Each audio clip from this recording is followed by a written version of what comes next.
Patricia Stonestreet was a special person in Bridges to Life. She was in the original group of 12 people that we did as a pilot before Bridges to Life was started. She died, I think, 4 years ago of cancer. And Patricia's on her deathbed 24 hours before she died. I was up there at the hospital at the Heights, and I said, Patricia, she couldn't speak or anything. I said, we're going to give an award in your name for Volunteer of the Year. And this big smile came over her face. Now, it gives me goosebumps thinking about it, really. And so we have done that. We have kept our word to Patricia, and we're going to have to keep doing it for a number of years. And it's a well-deserved award. The criteria for the award basically is the victim volunteer.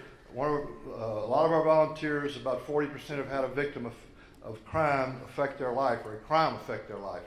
And we give that award to one of these victim volunteers who has cumulatively served the most hours and the most programs in the state of Texas for us. And this year's award winner is done over 30 projects. And to put that in terms of hours over the last 9 years, it's about 2,000 hours of service, which is a work year for most people, I think 2,080. So this lady's done a year's worth of work for Bridges to Life in prison. She also does other things. I don't think she sleeps much, but I'd like to call her forward, Nancy Darley.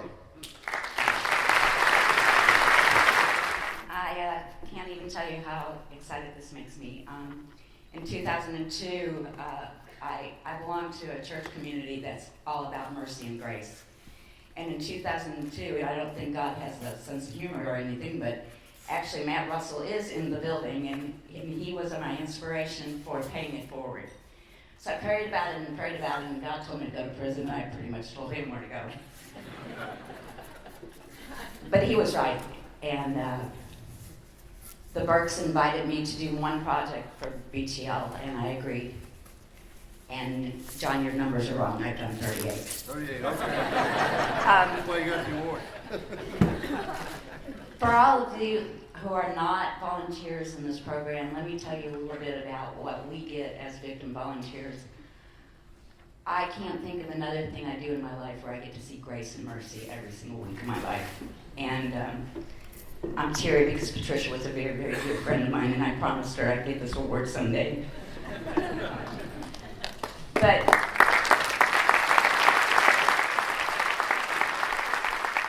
every penny you spend for this program is worth it. I tell my guys that, yeah, they're my boys. I call them my boys. I tell them that they'll never spend a more important day in their life, because with the program being 14 weeks and us being together for 2 hours, save the introduction week and graduation week, we spend 24 hours together. If you ever want to see a man grow up in 24 hours, do one project. It's amazing. They go from being selfish, self-centered, not very repentant. Most of them tell me they don't have victims, to being godly men who want to go pay it forward in the world. They want to get back to their kids. They want to be a part of society. They want to be the men that God created them to be. And Melissa knows this. She doesn't even call me anymore. She just puts me on the roster. Thank you, Dave.